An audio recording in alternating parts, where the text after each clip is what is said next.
down, yeah. I've been feeling so down, yeah. Can you tell me why? Can you tell me why?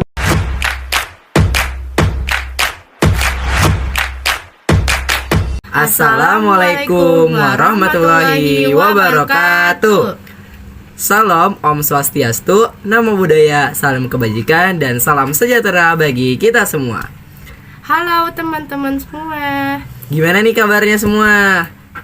Nah, buat teman-teman yang nanyain kita di sini mau ngapain, di sini kita itu mau Membahas tentang contoh perlawanan masyarakat yang ada di Bali. ya, bener banget nih teman-teman. Kali ini kita bakal ngebahas perlawanan masyarakat Bali terhadap pihak kolonial Belanda. Sebelum itu kita bakal memperkenalkan diri kita.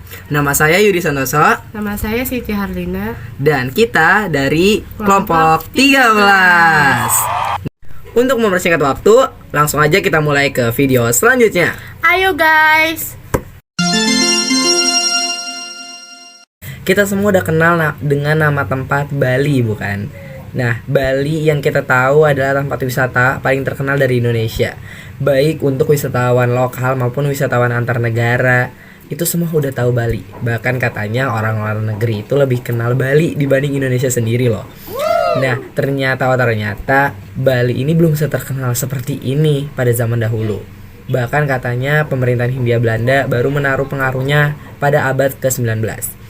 Lebih tepatnya, sekitar pada tahun 1830, pemerintahan Hindia Belanda baru menaruhkan pengaruhnya seperti perdagangan kecil ataupun pelayanan-pelayanan kecil di wilayah pulau tersebut. Tapi ternyata tindakan Belanda ini dirasa oleh penduduk lokal itu cukup mengganggu, yang membuat masyarakat Bali melakukan perlawanan-perlawanan sejak saat itu yang disebut dengan Perang Puputan. Nah, untuk lebih mengetahui ke depannya apa sih itu Perang Puputan, kalian jangan kemana-mana, akan kita bahas di video selanjutnya. Perang Puputan dibagi dua. Puputan adalah istilah dalam bahasa Bali yang mengacu pada ritual bunuh dari massal yang dilakukan saat kepada musuh. Istilah ini berasal dari kata bahasa Bali, puput yang artinya tanggal, putus, habis, mati. Atau bahasa lainnya, Perang Puputan berarti perang penghabisan hingga darah penghabisan dari para masyarakat dan perjuangannya. Puputan sendiri terbagi ke dalam dua fase besar, yaitu Perang Puputan Jagaraga dan juga Margarana, di mana Perang Puputan Jagaraga terjadi pada masa sebelum kemerdekaan, yaitu pada masa Hindia Belanda ataupun masa kolonial Belanda. Sedangkan Puputan Margarana terjadi ketika masa pra kemerdekaan Indonesia, lebih tepatnya pada tahun 1946. Puputan Jagaraga. Puputan Jagaraga seperti yang sudah kita bahas sebelumnya ya. Jadi adalah perang puputan yang terjadi pada abad ke-19. Jadi pada masa pemerintahan kolonial Belanda, perang puputan ini terjadi. Jadi terjadinya itu sebelum masa kemerdekaan Indonesia. Ini Puputan Jagaraga. Nah, untuk lebih mengetahui gimana alur cerita dan cerita dari Perang Jagaraga ini, kita akan bahas di video selanjutnya. Jadi jangan kemana-mana ya. Penyebab terjadinya Perang Puputan Jagaraga tidak lain tidak bukan ialah karena pada awalnya nih sebenarnya di Pulau Bali itu udah ada beberapa kerajaan-kerajaan kecil seperti Kerajaan Buleleng, Badung, Gianyar, Tabanan, Klungkung, dan juga kerajaan-kerajaan kecil lainnya. Jadi sebelum Belanda datang tuh sebenarnya udah ada tuh kerajaan-kerajaan kecil di Pulau Bali. Tetapi pas Belanda datang, ya seperti biasanya, tahu sendiri kan, Belanda datang tuh ujuk-ujuk. Dia ngeliat kalau misalnya Pulau Bali itu udah mulai berkembang. Dia gatel tuh matanya ngeliat kalau misalnya ada wilayah yang kelihatannya ramai sedikit. Akhirnya Belanda datang dan mulai menaruh pengaruhnya. Di situ udah mulai kayak seenaknya gitu dengan ngirimin dua perwakilan utusan dari pihak Belanda. Yang pertama itu ada G.A. Grand Moliere dalam bidang ekonomi dan juga khusus Kopman dalam bidang politik. Jadi kayak ada dua bidang yang dikirimin secara khusus gitu. Nah, di bidang ekonomi ini si G.A. Grand Moliere itu lancar-lancar aja. Karena kita kan tahu gitu ya, Belanda tuh ahli banget gitu masalah ekonomi lah, perdagangannya. Tetapi di bidang politik ini si khusus Kopman ini ada sedikit kendala, bahwa katanya masyarakat Bali ini sedikit susah diatur dalam bidang politik. Nah, ini dikarenakan katanya adanya hukum tawan karang di Pulau Bali ini yang diterapin sama kerajaan-kerajaan kecil yang ada di Pulau Bali. Nah, sebenarnya itu hukum tawan karang tuh apa sih? Kayak bahkan Belanda tuh pengen Bali itu ngapus hukum tawan karang. Nah, itu dari konflik-konflik itulah kayak Belanda pengen ngapus hukum tawan karang yang ada di Bali. Akhirnya kayak ada perang Puputan Jagaraga ini. Nah, emangnya kenapa sih sampai Belanda sepengen itu buat ngapus hukum tawan karang yang ada di Bali? Kayak seberpengaruh apa gitu sama Belanda hukum tawan karang ini, sampai kayak seolah-olah Belanda itu takut gitu sama hukum tawan karang. Dia tuh ngelakuin perjanjian bahkan sama beberapa kerajaan kecil seperti Raja Badung, Raja Karangasem, Raja Buleleng, dan Raja Klungkung, serta beberapa kerajaan kecil itu ngelakuin perjanjian sama dia buat kita bikin kesepakatan nih kalau misal kerajaan kalian nggak boleh ada hukum tawan karang lagi gitu, kata Belanda seperti itu. Nah, awalnya sih susah, kayak raja-raja tuh ya nggak mau lah, itu udah kayak budaya mereka hukum tawan karang ini. Tetapi pada akhirnya dengan gimana caranya Belanda lah, pokoknya setelah panjang lebar akhirnya beberapa kerajaan kecil tadi mau ngelakuin perjanjian. Nah, untuk kalian lebih mengetahui nih apa sih hukum tawan karang itu dan sampai berpengaruh apa sampai bikin Belanda takut sama hukum tawan karang, kita akan bahas di video selanjutnya. Jadi jangan kemana-mana, oke? Pengertian hukum tawan karang. Hukum tawan karang adalah hukum yang memberi hak kepada raja untuk mengusai kapal berserta isinya yang terdampar di wilayahnya. Hukum ini telah menjadi bagian dari hukum adat di bidang maritim yang dilaksanakan oleh raja-raja Bali dan Lombok selama berabad-abad. Secara pengertian lain, hukum tawan karang berarti merapas atau menjajah sebuah kapal yang terdampar pada Pulau Bali. Kronologi awal kejadiannya perang Puputan Jagaraga terjadi. Kenapa sih perang Puputan Jagaraga bisa terjadi ini? Ini ternyata terjadi diawali pada tahun 1844. Pada saat itu perjanjian yang dilakukan oleh kerajaan kecil di Bali dengan pihak Belanda sudah dilakukan, tapi ternyata ada beberapa kerajaan kecil yang melanggar perjanjian tersebut. Contohnya seperti kerajaan Buleleng dan juga kerajaan Karangasem. Nah, di mana mereka melakukan perampasan kepada dua kapal yang terdampar di Pulau Bali. Pada saat itu di Pantai Sangsit di Buleleng dan juga Jembrana Bali. Nah, karena hal tersebut Belanda marah dan merasa dikhianati. Loh, kok bisa gitu? Perjanjian udah ditandatangani nih, kok kalian masih kayak melakukan hukum tawan karang ini gitu. Akhirnya Belanda memaksa dari pihak Buleleng yaitu I Gusti Made Karangasem itu buat buat melaksanakan pertandatanganan tadi, kayak kalian tuh harus melakukan perjanjian ini. Masa isi perjanjiannya udah ada tapi kalian melanggar?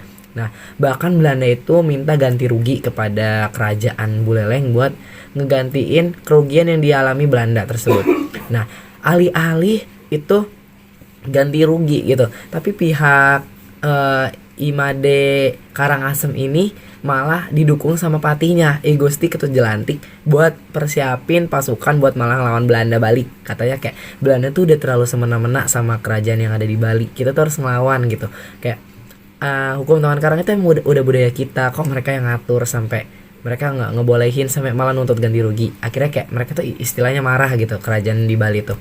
Akhirnya mereka bukan bayar ganti rugi, malah mereka mempersiapkan pasukan buat ngelawan pihak Belanda tersebut. Setelah kejadian tersebut, Patih Ketutjelantik terus mempersiapkan prajurit Buleleng dan memperkuat pos-pos pertahanan. Sama kemudian pada tanggal 27 Juni 1846, pasukan Belanda berkekuatan 1.700 orang angkatan darat datang ke tepi pantai utara Bali dan langsung menyerbu ke kampung di sana. Selain itu ada juga pasukan laut yang datang ke kapal-kapal sewaan. Campuran sengit antara pihak Belanda dengan para pejuang dari Buleleng tidak dapat terelakkan. Selama 2 hari pertempuran Jagaraga terjadi, yaitu lebih tepatnya pada tanggal 28 hingga 29 Juni tahun 1846 ini, para prajurit dan pemimpin dari kerajaan-kerajaan kecil di Bali bertempur mati-matian karena mengingat persenjataan yang mereka miliki memang dari segi kecanggihan kalah dengan pihak Belanda. Tetapi bukan berarti mereka menyerah begitu aja. Pihak kerajaan Bali terus melakukan perlawanan dengan sekuat tenaga dan juga mati-matian, tapi ternyata ya karena kalah senjata, kalah modernnya juga, hal itu menyebabkan para pejuang Bali terdesak dan juga Raja Buleleng dan juga Patih Ketut Jelantik terpaksa mundur dan terdesak ke Desa Jagaraga sekitar 7 km di sebelah timur dari Singaraja, Bali, di mana pihak Belanda terus mendesak. Mereka udah terdesak aja, udah pindah pos pertahanan aja masih terus didesak sama pihak Belanda, yang akhirnya ngebuat Patih Ketut Jelantik hingga terpaksa menandatangani perjanjian kepada pihak Belanda agar perlawanan dari Belanda ini diberhentikan gitu. Kayak masyarakat Bali udah benar-benar terdesak banget, udah di ujung perjuangan gitu. Akhirnya terpaksa Ipati Gusti Jelantik ini melakukan menandatangani perjanjian dengan pihak Belanda untuk mengakhiri pertempuran dengan Belanda pada saat itu. Pada tanggal 6 Juli 1846, perjanjian antara Raja Buleleng dan juga pihak Belanda pun ditandatangani dengan isi sebagai berikut. 1. Dalam waktu 3 bulan, Raja Buleleng harus menghancurkan semua benteng Buleleng yang pernah digunakan yang ada di Pulau Bali dan tidak boleh dipergunakan kembali ataupun membangunnya kembali. Yang kedua, Raja Buleleng harus membayar ganti rugi dari biaya perang yang telah dilakukan dengan Belanda sejumlah 75.000 gulden dan Raja harus menyerahkan I Gusti Ketut Jelantik kepada pihak Belanda. Yang ketiga, Belanda diizinkan menempatkan pasukannya di Buleleng. Hal ini memang sudah tidak bisa kita elakkan ya, bahwa isi perjanjian pasti akan menguntungkan pihak Belanda dan sangat merugikan pihak kerajaan di Bali. Tipu daya masyarakat Bali. Cerdiknya masyarakat Bali yang ahli-ahli tunduk pada pihak Belanda malah melakukan tipu daya di mana Raja dan Patih Ketut Jelantik memperkuatkan pasukannya. Kan di Jagaraya dibangun benteng pertahanan yang kuat bagaikan gelar supit urang, serta masyarakat juga tetap mempertahankan hukum tawan karang dan menentang Belanda kembali. Pada tahun 1847, kapal-kapal asing yang terdampar di pantai Kusumba, Klungkung ternyata tetap dirampas oleh pihak kerajaan-kerajaan kecil di Bali. Mereka yang tetap ngelakuin hukum tawan karang gitu tetap diberlakuin tuh pada saat itu. Nah, sudah jelas ini bakal nimbulin amarah yang besar banget dari pihak Belanda. Bahkan pihak Belanda sampai mengultimatum kerajaan Bali kalau mereka kayak harus tetap melaksanain perjanjian yang udah ditandatangani nama mereka sendiri. Alih-alih tunduk sama pihak Belanda, para pemimpin kerajaan Bali ini malah nggak ngehirauin sama sekali ultimatum yang dilakuin Belanda. Kayak ya udah bodo amat, nggak dipikirin juga sama mereka. Mereka malah tetap mempersiapkan pasukan dan juga persenjataan pertahanan buat lanjutin ngelawan pihak Belanda ini. Nah, bahkan Raja Buleleng mengirim kurir untuk meminta bantuan pasukan dari kerajaan-kerajaan kecil lainnya di Bali gitu. Akhirnya datang tuh bantuan dari Klungkung, Karangasem dan juga Mengwi yang akhirnya bikin pasukan kerajaan Bali ini makin kuat gitu. Nah, ternyata Belanda mengetahui nih bahwa ternyata Raja Buleleng ini orangnya ngeyel gitu, kayak ngelakuin perlawanan terus, nggak mau nurut sama pihak Belanda. Akhirnya pihak Belanda memutuskan untuk menyatakan perang dengan Raja Buleleng dan beberapa kerajaan kecil di Bali sejak saat itu.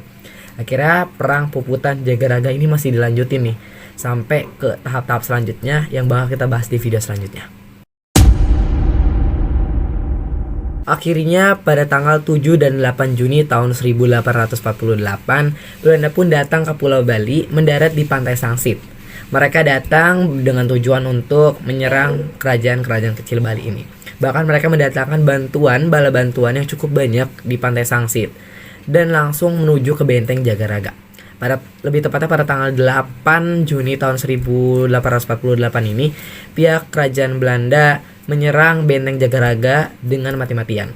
Pada saat itu Benteng Jagaraga terus dihujani meriam begitu dengan sangat parah gitu, kayak serangannya der terus kayak nggak berhenti.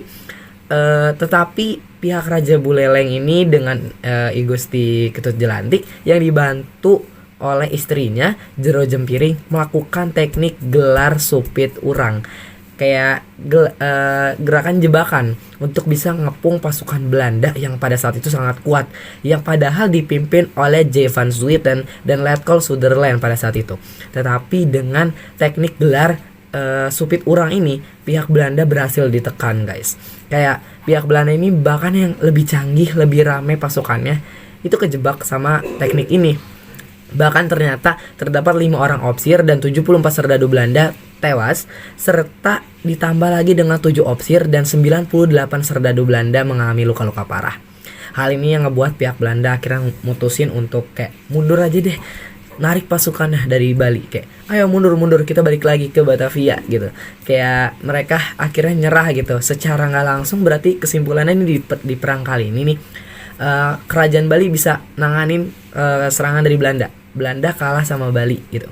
Itu kesimpulan singkatnya. Tetapi cerita perang Jagaraga ini nggak berakhir di sini aja. Kita tahu semua bahwa Belanda tuh kalau punya ambisi ya keras gitu. Kayak mereka tuh bakal ngelakuin terus sampai mereka menang. Nah, gimana caranya itu bakal dilanjutin sama cerita-cerita selanjutnya yang bakal saya bahas di video selanjutnya. Jadi jangan kemana-mana, tetap ikutin aja videonya, oke? Pembalasan Belanda pada 15 April 1849. Kekalahan yang dialami Belanda cukup membuat Belanda sakit hati. Itu Belanda memutuskan untuk membalaskan dendam pada awal April 1849. Pasukan Belanda secara besar-besaran datang menuju Benteng Jagaraga. Penyerangan yang sangat besar ini dilakukan kurang lebih dalam tempo 2 hari. Di tempat pada tanggal 15 April 1849 semua kekuatan Belanda dikerahkan semaksimal mungkin untuk menyerang Benteng Jagaraga yang membuat pasukan dari Bali semakin terdesak. Lalu pada tanggal 16 April, lebih tepatnya pada sore hari, semua kekuatan di Jagaraga dapat dilumpuhkan oleh pihak Belanda yang sangat kuat pada saat itu. Jadi kayak Buleleng ini sudah melakukan pertahanan sekuatnya dengan teknik andalannya, tetapi ternyata masih kalah dengan pihak kerajaan Belanda yang kali ini datang dengan lebih kuat gitu.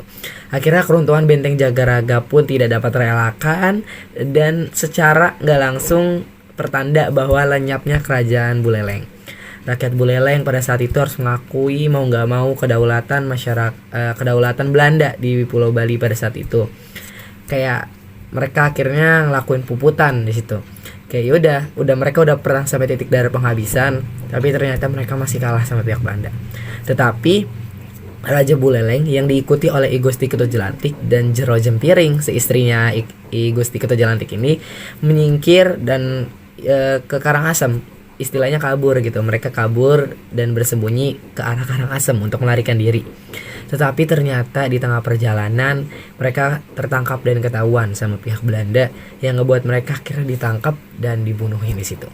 Jadi semua dari pihak Buleleng itu akhirnya harus rela mereka kalah, menelan kekalahan sekaligus mereka tewas semua. Jadi Puputan Jagaraga pada kali ini berakhir sampai sini gitu ceritanya. Perang Puputan Jagaraga berakhir sampai si Raja Buleleng dan juga I Gusti Ketut Jelantik itu tewas dibunuh oleh pihak Belanda. Mei 1849, Karangasem berhasil ditaklukkan. Ternyata meski Raja Buleleng dan patih kita Jelantik sudah mati, rakyat Bali tidak pantang mundur untuk melakukan perlawanan. Hingga akhirnya pada bulan Mei 1849, rakyat Karangasem juga melakukan perlawanan meski pun akhirnya tetap berhasil dilakukan oleh pihak Belanda yang membuat kawasan Kusumba atau Kulungkung jatuh pula ke tangan Belanda. Perang Puputan di Badung juga ternyata menyusul kegiatan perang Puputan yang dilakukan di Pulau Bali. Masyarakat Badung juga nggak mau kalah untuk ngelakuin perang dan perlawanan kecil kepada pihak Belanda. Lebih tepatnya pada tahun 1906 masyarakat Badung ini ngelakuin perlawanan kepada pihak Belanda. Dikarenakan mulai pada saat itu pihak Belanda sudah melakukan intervensi dan juga tekanan kepada masyarakat Badung. Otomatis masyarakat Badung ikutan gitu, kayak mereka ingin melawan intervensi yang dilakukan oleh pihak Belanda ini. Mereka melakukan dengan senjata ala kadarnya dan juga pasukan seadanya, tetapi mereka berjuang semaksimal mungkin dan sekuat mungkin. Tetapi ya kita tahu semua hasil akhirnya tetap pihak Belanda yang memenangkan pertarungan kali ini. Kayak akhirnya masyarakat Badung bahkan terpaksa melakukan puputan untuk bisa menahan serangan dari pihak Belanda. Kayak mereka akhirnya juga ujung-ujungnya bertempur hingga titik darah penghabisan dengan pihak Belanda, tapi tetap pihak Belanda ternyata yang masih bisa memenangkan pertarungan kali ini. Tetapi pihak Badung itu menjadi inspirasi bagi wilayah-wilayah lainnya untuk tetap melakukan perlawanan. Jadi pihak Bali itu nggak cuma terkhusus pada 1-2 kerajaan, tetapi banyak kerajaan-kerajaan kecil juga yang terus melakukan perlawanan. Contohnya bakal dibahas juga di video selanjutnya. Perlawanan kembali meletus pada kali ini di daerah Kelungkung, Bali, tetapi sama aja seperti pada perlawanan-perlawanan lainnya, mana ujung-ujungnya pihak Belanda yang berhasil memenangkan peperangan tersebut. Nah, tadi merupakan kronologi cerita yang terjadi pada masa Perang Puputan Jagaraga. Nah, kali ini saya bakal ngebahas kronologi Perang Puputan Margarana, atau yang biasa disebut dengan Perang Perlawanan Bali season kedua. Nah, perang ini terjadi di Desa Marga, Kecamatan Marga, Kabupaten Tabanan, Bali. Makanya disebut Puputan Margarana karena diambil dari nama lokasi perang tersebut. Nah, pada kali ini tuh timeline-nya sedikit maju di mana terjadi di masa pra-kemerdekaan. Jadi bedanya Puputan Jagaraga sama Margarana itu di timeline-nya aja. Kalau Jagaraga itu di sebelum merdeka, lebih tepatnya di masa kolonial abad ke-19 tuh. Kalau Margarana ini terjadi di pra kemerdekaan, lebih tepatnya pada tahun 1946. Hal ini terjadi ketika Indonesia merdeka, sekutu menyerah gitu, pihak Jepang menyerah, akhirnya Indonesia merdeka kan. Akhirnya terdapat kekosongan penjajah gitu. Pihak Belanda yang ngedenger kalau misal Indonesia ditinggalin Jepang, itu tuh malah punya pikiran buat balik lagi ke Indonesia, buat nguasain Indonesia lagi. Mereka pengen nguasain Indonesia lagi dengan datang dan ngirimin pasukan di beberapa wilayah-wilayah kecil Indonesia. Mereka naruh kayak pengaruhnya di Batavia lagi, di Surabaya, bahkan di Bali juga nggak lupa gitu mereka buat naruh pasukannya. Nah, pasukan-pasukan dari pihak Belanda ini biasanya mereka dikirim dengan ngirim-ngirim pasukan kecil ataupun polisi-polisi yang disebut Nika ataupun beberapa pihak keamanan tentara Belanda lainnya. Nah, tidak lupa kembali Pulau Bali yang dikuasai sama pihak Belanda ini akhirnya bikin masyarakat Bali juga nggak tenang dong. Kayak kita udah merdeka gitu, kok masih datang-datang nih si penjajah ini. Akhirnya inilah yang nyebabin kayak terjadi Puputan Margarana ini. Untuk lebih tepatnya kalian pengen tahu gimana ceritanya Puputan Margarana ini bisa terjadi, bakal kita bahas di video selanjutnya. Pada awalnya wilayah Bali yang merasa udah merdeka dari pihak penjajah, dari pihak Belanda ini udah ngerasa tenang gitu. Mereka kayak plong gitu, kayak udah iya wilayah kita udah bebas dari penjajah, nggak tersiksa lagi gitu. Tetapi ketenangan itu sementara doang gitu. Kayak seperti yang udah saya jelasin sebelumnya, dimana pihak Belanda akhirnya tuh datang lagi dan bahkan bikin pos-pos keamanan yang dibuat oleh pihak Belanda. Seperti contohnya ini polisi Belanda itu NICA, NICA gitu. Di sini NICA itu atau yang disebut dengan Netherlands in the Civil Administration adalah pihak keamanan yang berpatroli di wilayah Indonesia, di wilayah-wilayah kecil Indonesia yang rasanya ingin dikuasain kembali oleh pihak Belanda. Jadi pihak Belanda tuh pengen nguasain beberapa wilayah lagi di Indonesia, itu naruh pihak keamanan. Contohnya ini si Nika ini. Nah, dari kejadian tersebut masyarakat Bali tuh ya udah ngerasa terganggu lah, yang ngerasa tanahnya udah milik sendiri, tapi kok ada orang asing lagi datang gitu. Kan kita bakal risih gitu kan. Akhirnya masyarakat Bali tuh mutusin buat ngelakuin perlawanan pada pihak-pihak keamanan Belanda yang ada pada saat itu. Nah, untuk ngapus juga intervensi kekuasaan gitu, kayak ya udah diusir gitu, kayak ini tanah gue bukan tanah lu lagi. Nah, itu perlawanannya pada kali ini disebut dengan Perang Puputan Margarana. Nah, yang bakal dipimpin oleh Jenderal I Gusti Ngurah Rai. Ya, ceritanya bakal menarik banget. Kalau kalian pengen tahu, pantau terus video ini, jangan kemana-mana. Kita saksikan di video selanjutnya. Pada malam hari tanggal 20 November 1946 atau sekitar pada tengah malam, pada saat itu I Gusti Ngurah Rai memerintahkan pasukannya untuk merebut senjata polisi Nika yang berjaga pada wilayah tersebut. Untuk merebut senjata, polisi Nika atau staf MBO tersebut berhasil dilakukan oleh pasukan I Gusti Ngurah Rai. Jadi pada saat itu I Gusti Ngurah Rai dan pasukannya ngambil senjata-senjata yang ada di kantornya polisi Nika ini. Dan ternyata berhasil dilakukan oleh I Gusti Ngurah Rai dan pasukannya. Beberapa senjata polisi Nika dapat dirampas oleh pihak Bali. Bahkan ada seorang komandan polisi Nika yang pada saat itu lagi jaga dan dia kaget diserang tuh.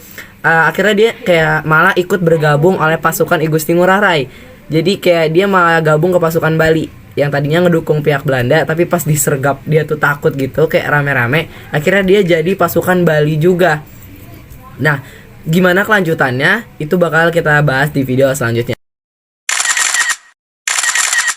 Selanjutnya pada tanggal 20 November 1946, pada pagi harinya pihak Belanda yang merasa marah karena senjatanya diambil secara diam-diam mulai melakukan perlawanan kepada masyarakat Bali. Belanda menempung wilayah Jagaraga dengan pasukan dan senjata yang memadai. Lalu kurang lebih pada jam 10 pagi mulailah terjadi baku tembak antara pihak Belanda dan juga masyarakat Bali.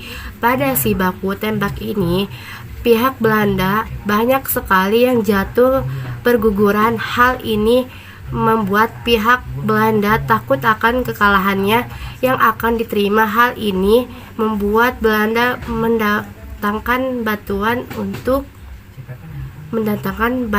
untuk memperkuatkan pasukannya. Karena pihak Belanda yang merasa pihak Belanda ini diserang dan terdesak, yang akhirnya itu pihak Belanda malah mendatangkan pasukan bantuan dari beberapa sekutu-sekutunya. Contohnya mereka datengin pasukan bantuan pesawat pengebom dari Makassar untuk mengebom dan menyerang pasukan Bali dari atas. Yang itu ngebuat membalikan keadaan yang pada awalnya tadinya kerajaan Bali itu bisa unggul dari pihak Belanda, malah kerajaan Bali yang terdesak oleh pihak Belanda karena ya dibombardir oleh pesawat yang lewat dari atas. Kayak akhirnya pihak Belanda ini ujung-ujungnya bakal berhasil mendesak dan menekan pihak kerajaan Bali. Hal ini membuat kerajaan Bali terdesak dan akhirnya akan melakukan perang Puputan yang bakal dibahas di video selanjutnya. I Gusti Ngurah Rai dan pasukannya yang merasa perlawanan ini sudah tanggung dan memutuskan untuk melakukan perang Puputan seperti biasanya, di mana beliau memutuskan untuk melakukan perlawanan hingga titik darah penghabisan meskipun dirinya dan seluruh pasukannya akan mati dan mengalami kekalahan. Tetapi itu udah jadi pilihannya lagi, kayak udah gak ada pilihan lagi. Lebih baik mati dengan perang Puputan sampai darah penghabisan dibandingkan mengalami dan merasakan kekalahan. Nah, udah jelas sih pihak Belanda memang kembali memenangkan pertempuran kali ini.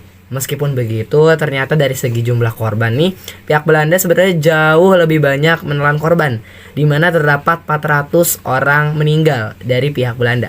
Sedangkan hanya terdapat sejumlah 96 orang yang meninggal dari pihak Bali, udah termasuk I Gusti Ngurah Rai. Lalu selanjutnya untuk memenangkan peristiwa pada tanggal 20 November 1946 tersebut dibangunlah Tugu Pahlawan di Taman Pujaan Bangsa sebagai bentuk apresiasi dan penghormatan masyarakat Bali terhadap perjuangan I Gusti Nugrah Rai dan masyarakat Bali pada saat itu, yang bahkan rela melakukan perang puputan hingga titik darah penghabisan demi mempertahankan wilayah Bali tersebut.